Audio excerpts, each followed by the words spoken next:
If you plan on heading to Europe next year, you're going to have to spend more time to fly the friendly skies. Rich Edson joining us right now with the details. Rich, why the rising cost to fly right now?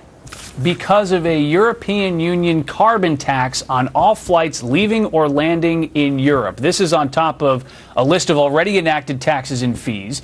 So let's say you're flying from D.C. and landing in Paris Monday morning.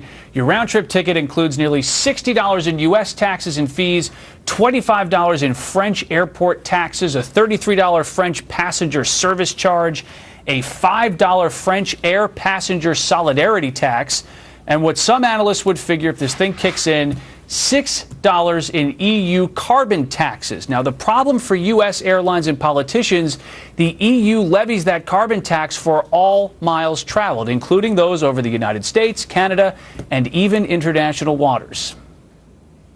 It is a violation of American sovereignty, and it's an illegal tax on the American peoples. This is no different than if the citizens of Springfield, Massachusetts, decided they were going to put a tax on the citizens of Springfield, Illinois. The United States is still trying to negotiate an exemption for domestic airlines, though an EU official told the Senate panel that there is no prospect of suspending the EU legislation. The legislation to include aviation in this type of tax has been adopted after 3 years of intensive public debate and negotiation.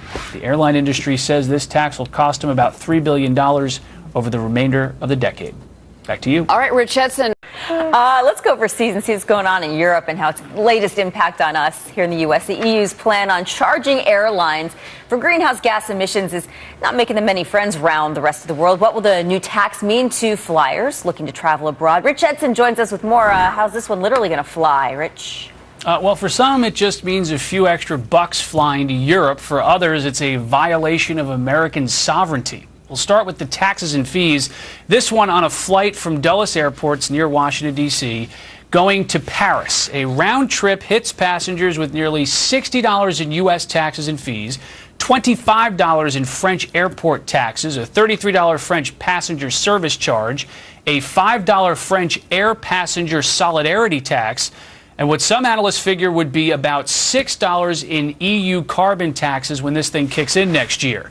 And though it may be less than $10, airlines and U.S. officials say the EU is overstepping its authority.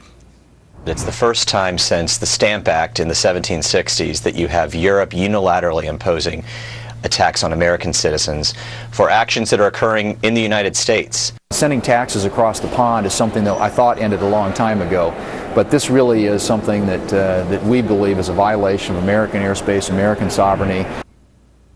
The EU says not so. An EU official told a Senate panel that the EU ETS, the specific tax, is neither a tax nor a charge. It is fundamentally different from a tax or a charge because airlines can meet their obligations by remaining within their caps. They're talking carbon caps, so in other words, if airlines are efficient enough, they can avoid the fee. Still, the airline industry says this tax will cost them $3 billion for the remainder of the decade.